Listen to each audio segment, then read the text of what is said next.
Hello and welcome to only IAS. आज हम पढ़ने वाले हैं चैप्टर नंबर 9 6 क्लास की साइंस की किताब का।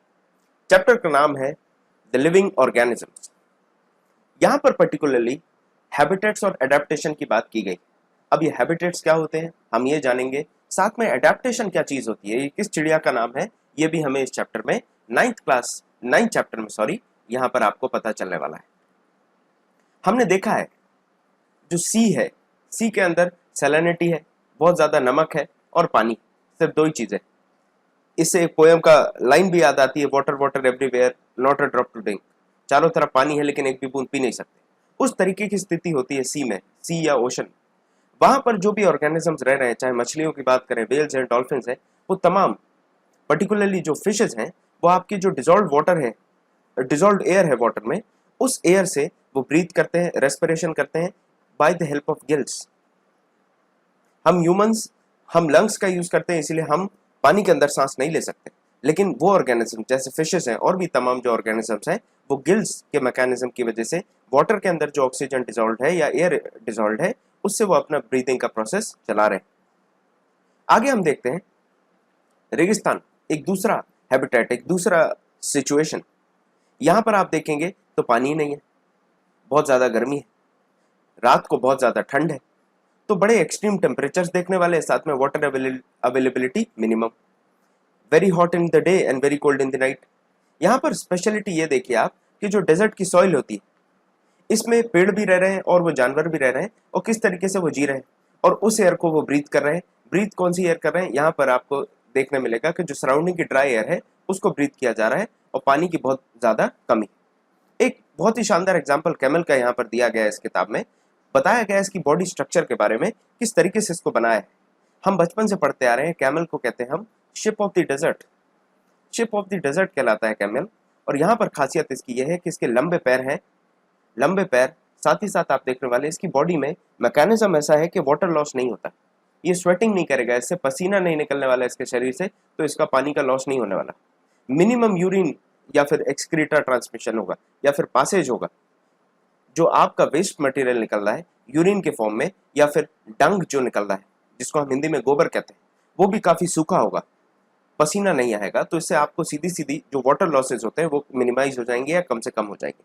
हम एज ह्यूमंस अगर हम थोड़ा सा दौड़ते हैं तो हमारी बॉडी स्वेट करने लगती है, प्रेस्पायर करती है, पसीना निकलने लगता है, जिसकी वजह से हमारी बॉडी डिहाइड्रेट भी होती है। पर कैमल के साथ ये खासियत है, इसी वजह से ये काफी लंबे समय तक बिना पानी के रह पाता है। दूसरी बात, दूसरे जो हमने एग्जाम्पल पढ़ा था सी का, उसके लिए आप देखिए फिश, फिश के आप बॉडी को देखिए कितनी स्लिपरी होती है और स्केली होती है। आपने फिश की बॉडी में देखा होगा, फिश की बॉडी में काफी स्केल्स होते हैं इस तरीके के, और काफी स्लिपरी होती है उसकी बॉडी। ये जो स्केल्स हैं ये इसकी मूवमेंट के लिए काफी ज्यादा आसानी देते हैं, ईज इन मूवमेंट होता है। इन स्केल की वजह से पानी में बड़े आराम से ये चल सकती हैं, बड़े आराम से मूव कर सकती हैं। अपने डायरेक्शंस मूव करने के लिए इनकी जो पूंछ है और इनके जो फिन्स है उस तरीके से डिजाइन किए गए कि आराम से ये नेविगेट कर पाए। साथ में ऑक्सीजन या फिर ब्रीदिंग करने के लिए इनके पास गिल्स का मैकेनिज्म होता है, जिससे जो वाटर में डिजॉल्व एयर या ऑक्सीजन है उसको ये ब्रीथ कर पाए, उससे ये जिंदा रह पाए, सांस ले पाए। अब पहले हम बुकिश डेफिनेशन क्या है एडेप्टेशन की वो समझते हैं। एडेप्टेशन क्या है? The presence of specific features और certain habits which enable an organism to live naturally in a place. सीधे सीधी बात यह है कि कुछ ऐसे फीचर्स हैं पर्टिकुलरली, जैसे कैमल के कुछ फीचर्स है कि उसका पसीना नहीं निकल रहा है, उसकी यूरिन कम पास हो रही है, और उसके साथ साथ जो उसका डंग है, जो उसका गोबर है, वो भी काफी सूखा है, तो मॉइस्चर लॉस नहीं हो रहा है, उसकी बॉडी से मॉइस्चर नहीं जा रहा है। तो ये क्या हो गया, एक स्पेसिफिक फीचर्स है जिसकी वजह से वो कैमल ऑर्गेनिज्म हो गया, वो ऑर्गेनिज्म आसपास की जो आपकी लिविंग नेचुरली उस जगह में आराम से रह पा रहा है, कोई आर्टिफिशियली उसमें चेंजेस नहीं लाए गए, वो नेचुरली उसके अंदर वो चेंजेस आए। तो ये जो नेचुरल हैबिट्स हैं, नेचुरल फीचर्स हैं, जो उसने जगह के हिसाब से अडॉप्ट कर लिए, वो आपका अडेप्टेशन हो गया। अब हम बात करते हैं हैबिटेट क्या है। तो हैबिटेट वो ऐसी जगह है जहां पर वो ऑर्गेनिज्म रह रहे हैं। जैसे अगर डेजर्ट में कैमल जो है, कैमल के लिए हैबिटेट होगा डेजर्ट। फिश है, अगर पॉन्ड में रह रही है तो उसका हैबिटेट हो जाएगा पॉन्ड या फिर सी या फिर रिवर, डिपेंड्स। और वो हैबिटेट साथ में आपको जानवर को खाना भी देगा, पानी भी देगा, हवा भी देगा और सहारा भी देगा।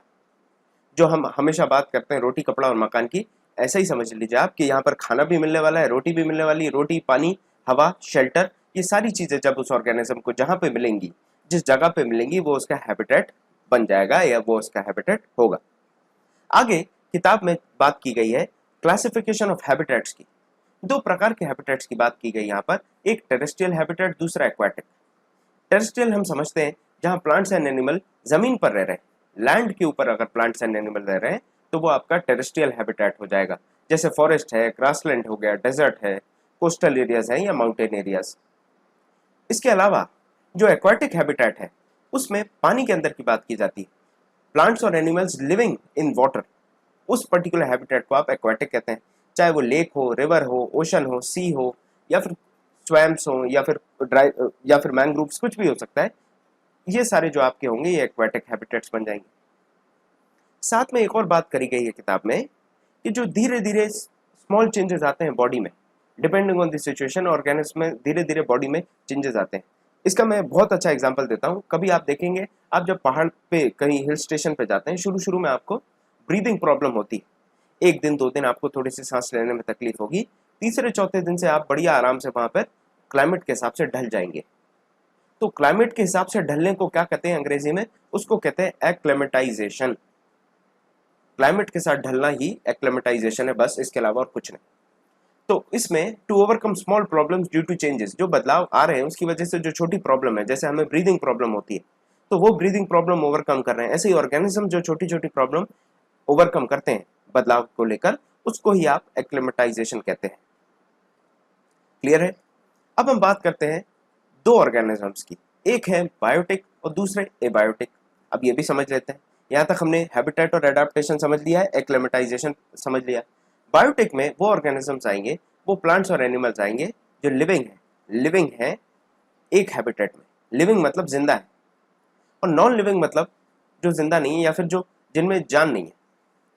यहां पर आप देखेंगे, चाहे पत्थर की बात करें, जमीन की बात करें, हवा, पानी, ये सारी चीजें जो है वो एबायोटिक कंपोनेंट्स में आती हैं। वो कंपोनेंट्स ऐसे हैं वो नॉन लिविंग। यहाँ पर मैंने एक डायग्राम बना दिया, आप चाहे इस स्लाइड को पॉज करके डायग्राम ध्यान से देख सकते हैं, आपको और ज्यादा क्लियर हो जाएगा। अब पर्टिकुलरली कुछ टेरेस्ट्रियल हैबिटेट्स की बात की जाए तो इसमें सबसे पहले जो डिस्कस हुआ है वो है डेजर्ट्स। डेजर्ट्स में आप देखेंगे चूहे या सांप जो रहते हैं वो इस तरीके के गहरे गहरे गड्ढे बनाकर रखते हैं और गड्ढों के अंदर रहते हैं। स्वाभाविक सी बात है, बाहर इतनी गर्मी होने वाली है कि अगर ये गड्ढे बनाकर अंदर नहीं रहने वाले हैं तो इनका तो बाहर ही तंदूर बन जाएगा। अगर इस शिकार पे निकलेंगे ऐसी धूप में तो ये खुद ही मर जाएंगे धूप में। तो इसीलिए व्यवस्था देखिए कैसी बनाई जाती है, एक बरो बना के, ये गहरे होल बना के अंदर रहा जाता है, अंदर जहाँ ठंडक है उस जगह सांप और रैट्स ये अपनी व्यवस्था बना लेते हैं। इसको आप कहते हैं बरो। ये गहरे गहरे जो होल्स है, ये गड्ढे बनाए गए, इनको बरो कहते हैं इंग्लिश में। तो ये हमें शब्द याद रखने।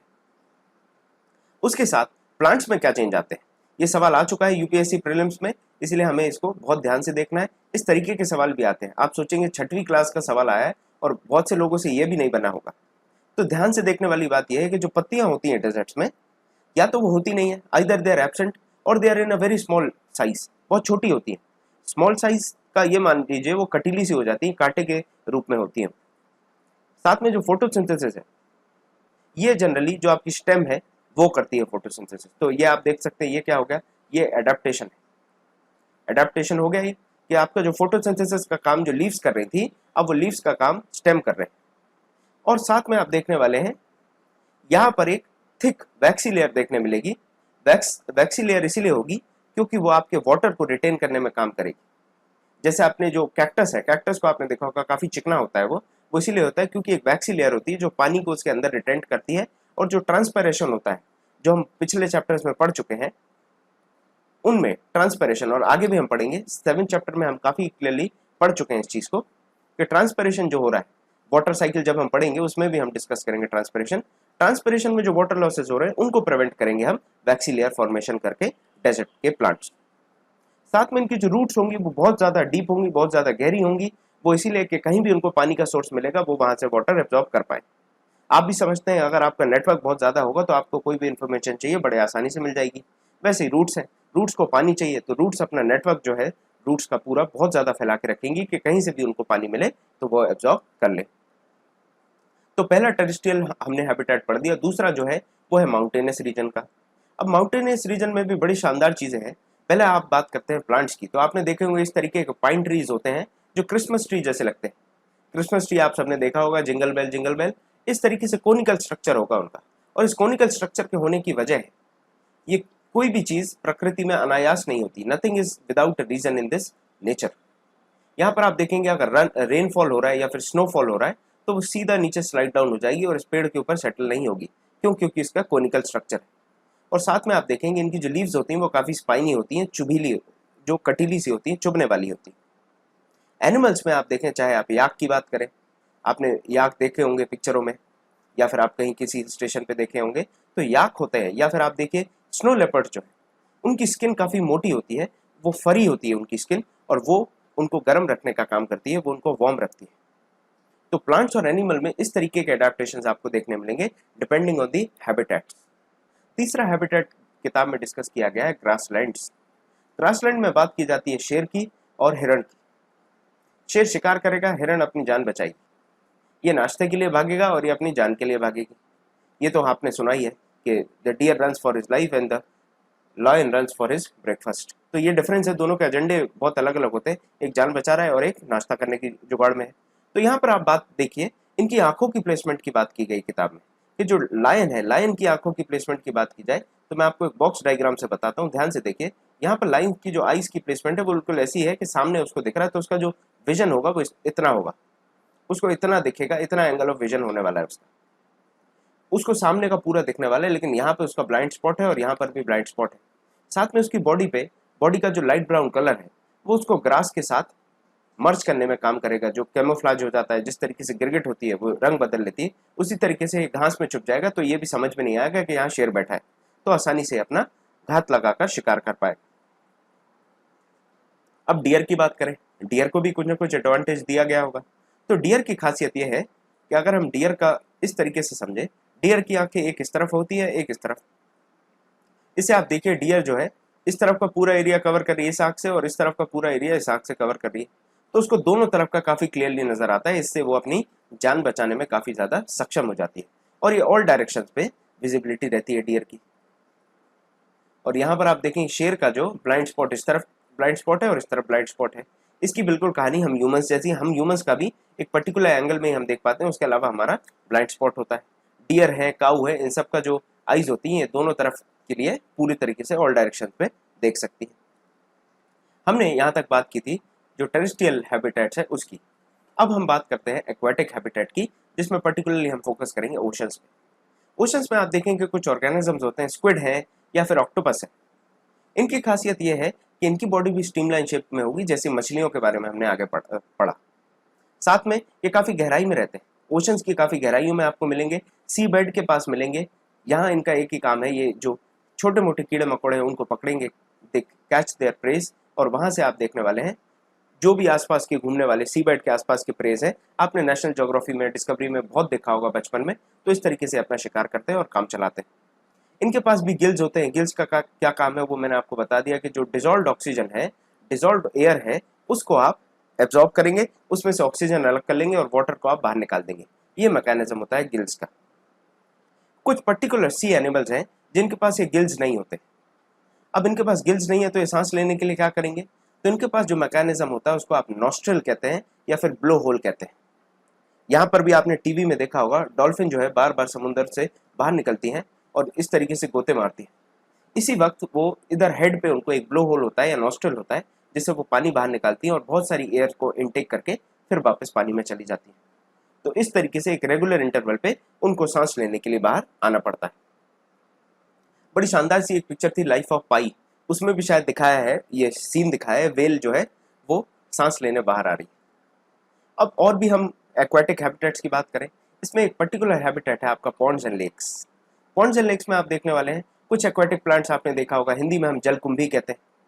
उसके आप लीव्स को देखें, फ्रूट्स को देखें, जो भी है वो बाहर तैरते रहते हैं और उसकी जो रूट्स हैं वो रूट्स नीचे हैं। कुछ ऐसे भी प्लांट्स आपने देखे होंगे जो पूरी तरीके से आपके अंडर वाटर होंगे। तो अलग अलग कैटेगरी के आपको प्लांट्स देखने में मिलेंगे। कुछ कंप्लीटली सबमर्ज्ड इन वाटर हैं, कुछ पार्शियली सबमर्ज्ड होंगे, कुछ की रूट सबमर्ज्ड होंगी। यहाँ पर हम बात करेंगे एक ऑर्गेनिज्म की जो है फ्रॉग। फ्रॉग की खासियत यह है कि ये पानी में भी रह सकता है और बाहर भी घूम सकता है। इसमें काम देता है इसका ये बनावट, इसके जो पिछले पैर हैं ये काफी मजबूत हैं, जो इसको काफी दूर तक उचकने में और प्रे जो छोटे मोटे कीड़े मकोड़े हैं उनको पकड़ने में आसानी देता है और मदद करता है। साथ में इसके जो फीट है ये वेब्ड फीट है। वेब्ड फीट का मतलब मैं आपको बता देता हूँ। ये अगर इनके पैर हैं, इस तरीके से अगर पैर है तो पैर के ये अंगूठे जो है, ये जो उंगलियां हैं, इनके बीच में गैप नहीं है, यहाँ पर ये जुड़े होते हैं, एक स्किन टाइप होती है और स्किन जो है ये कहीं ना कहीं इनको मदद करती है। आप देखेंगे ये जो स्किन है ये इनको मदद करेगी स्विमिंग करने में। तो दोनों काम हो गए, जो मजबूत टांगे हैं वो आपको बाहर लैंड पर बहुत ज्यादा शिकार करने में मदद करेंगे और साथ में जो आपके पैर हैं वो आपको तैरने के लिए मदद कर रहे हैं। तो इस तरीके से मैकेनिज्म या फिर डिजाइन है फ्रॉग की। अब कैरेक्टरिस्टिक्स की बात करें, पर्टिकुलर ऑर्गेनिजम्स के क्या कैरेक्टरिस्टिक्स हैं जिससे हम समझ सकते हैं कि बायोटिक है। सबसे पहले तो आप ये समझिए कि हर जानवर, इंसान, तमाम ऑर्गेनिज्म, चाहे आप छोटा सा अमीबा हो या फिर इतना बड़ा इंसान हो या फिर हाथी हो, सबको खाने की दरकार है, सबको खाने की जरूरत है। खाने के बिना सब बेकार है। उसके बाद आप देखेंगे कि सब ग्रो करते हैं। जो एक एक साल के जब आप थे तो जो आपको कपड़े हो जाते थे वो आज आपको नहीं होने वाले। क्यों? क्योंकि आपकी बॉडी ने ग्रो कर लिया। उसी तरीके से सारे ऑर्गेनिजम्स हैं, सारे लिविंग बींग्स ग्रो करते हैं। सारे लिविंग बींग्स ब्रीथ करेंगे, सांस लेंगे। भले उनका जो गैसेस ट्रांसमिट करने का जो तरीका है वो अलग हो सकता है। जिस तरीके से हमने अर्थवॉर्म के बारे में देखा था, अर्थवॉर्म की खासियत यह है कि अर्थवॉर्म अपने स्किन से रेस्पायर करता है। साथ में आप देखिए फिश के बारे में देखें तो हम लंग्स से रेस्पायर कर रहे हैं, लेकिन जो फिश है वो गिल्स से रेस्पायर कर रहे हैं। उनके पास जो मैकेनिज्म है वो गिल्स है, गलफड़े कहते हैं हिंदी में। आगे आप देखिए जो रिस्पॉन्ड होता है, इमीडिएट रिस्पॉन्ड। जैसे आप है, आपका किसी दोस्त, आपका कोई दोस्त आपके ऊपर पानी फेंकता है तो आप एकदम से रिस्पॉन्ड करेंगे, आपके हाथ ऑटोमेटिकली आपके मुंह के सामने आ जाएंगे। तो ये जो है ये रिस्पॉन्स है। तो सारे जो लिविंग ऑर्गेनिजम्स हैं वो स्टिमुलाई को रिएक्ट करते हैं। कॉकरोच, एकदम से आप लाइट चालू करेंगे तो कॉकरोच वहीं पर रुक जाएगा। ये चीज आपने देखी होगी, ये स्टिमुलाई का एक एग्जाम्पल है। तो सारे जो ऑर्गेनिजम्स है वो स्टिमुलाई का रिएक्ट करते हैं, स्टिमुलस की तरफ रिएक्ट करते हैं। उसके बाद आप देखिए सारे ऑर्गेनिजम्स अगर फूड इनटेक कर रहे हैं तो कहीं ना कहीं वेस्ट जनरेशन होगा उनकी बॉडी में, और जो वेस्ट जनरेशन हो रहा है वो उनको एक्सक्रीट करना पड़ेगा, अपनी बॉडी से उसको बाहर निकालना पड़ेगा। तो वो जो है हर organism they try to get rid of the waste on in their bodies. चाहे प्लांट्स की बात करें तो प्लांट्स ये चीज करते हैं in the form of saps. आपने देखा होगा जो रेजिन्स वगैरह निकलती हैं प्लांट से, वो एक एग्जाम्पल है। जो सिक्रेशंस है वो एक एग्जाम्पल है कि प्लांट एक्सक्रीट कर रहा है। एनिमल में भी ये चीज होती है कि एनिमल एक्सक्रीशंस भी होते हैं, ये भी आपको मालूम। रिप्रोडक्शन भी बहुत इंपॉर्टेंट चीज है, अपने जैसे प्रोजनी डेवलप करने का, giving birth to their own kind, ये वाली चीज भी आपको देखने मिलेगी और इसी से हम जनरेशंस को आगे बढ़ाते हैं। चाहे आप बात करें टाइगर की, चाहे आप बात करें ह्यूमंस की, जनरेशन जो डेवलप होती है एक से आगे एक जो बढ़ता है, ये कहानी जो सिलसिलेवार तरीके से चीजें चलती है वो ऐसे ही चलती है। चैप्टर में बात की गई पोटैटो बर्ड्स की और सीड्स की। आपने बचपन में ये किया होगा, हम गुलाब की एक टहनी तोड़ते थे और उसको पेड़, उसको मिट्टी में लगा देते थे और थोड़े दिन पानी डालते थे तो उसमें से एक गुलाब का पौधा आ जाता था। तो बडिंग करना, ये सारी चीजें इसमें एक्टिविटीज में छोटे तौर पर बताई गई। आलू के साथ भी यही होता है, आप आलू को मिट्टी में गाड़ देंगे तो आलू का पेड़ हो जाएगा। ये चीज आपको समझ में आ रही होगी। आलू को यहाँ पर गाड़ा, एक पौधा, और उसके बाद मल्टीपल आलू ग्रो होने लगेंगे। एक और जिसको आप कहते हैं परम सत्य, वो ये है लिविंग बींग्स डाई। हम सब मरने वाले हैं, हम सब के साथ एक एक्सपायरी डेट लिख कर आई है। इसीलिए जो हम रिप्रोड्यूस करते हैं उससे हमारी जो प्रोजनी है या हमारे जो जीनोटाइप है वो आगे का भविष्य देख पाती है। तो ये तमाम चीजें ऑर्गेनिज्म के साथ संबंधित होती है। यहाँ पर हमने कुछ इंपॉर्टेंट कीवर्ड्स पढ़े हैं, उनको मैं जरा समराइज कर दूं। एक आपने अडेप्टेशन के बारे में समझा, दूसरा आपने समझा कि एक्लिमेटाइजेशन क्या होता है, यहाँ तक आपको क्लियर हुआ। फिर हमने पढ़ा हैबिटेट के बारे में। हैबिटेट हमने दो हैबिटेट देख लिए, पहला टेरेस्ट्रियल देखा, दूसरा एक्वाटिक देखा। यहाँ तक हमें क्लियर हो गया था। फिर हमने जो आपके टेरेस्ट्रियल हैं उसके कुछ एग्जाम्पल देखे, ग्रासलैंड देखा, डेजर्ट देखा और साथ में स्नो या माउंटेनस एरिया देखा। एक्वाटिक में हमने ओशन देखा, ओशन के अलावा हमने पॉन्ड भी देख लिया। साथ में हमने बायोटिक और एबायोटिक सब के बारे में भी पढ़ दिया। उसके बाद हमने ये भी पढ़ दिया कि ऑर्गेनिजम्स की क्या रिक्वायरमेंट्स है, चाहे आप बात करें फूड की, चाहे आप बात करें रिप्रोडक्शन की, चाहे आप बात करें एक्सक्रीशन की। ये सारी चीजें हमने स्टडी की और फाइनली हमने ये पढ़ा कि ऑल ऑर्गेनिजम्स विल डाई। तो ये हमारा चैप्टर था 9th 9th हमने कंप्लीट कर लिया है। 5 मेरे हिसाब से 7 चैप्टर और बचे। 7 चैप्टर हम कंप्लीट करेंगे और हमारी किताब कंप्लीट हो जाएगी। बहुत जल्द हम किताब कंप्लीट करने वाले हैं बेटर अंडरस्टैंडिंग के साथ। तो वीडियो देखने के लिए बहुत बहुत धन्यवाद। ओनली आईएएस के साथ बने रहिए। Thank you.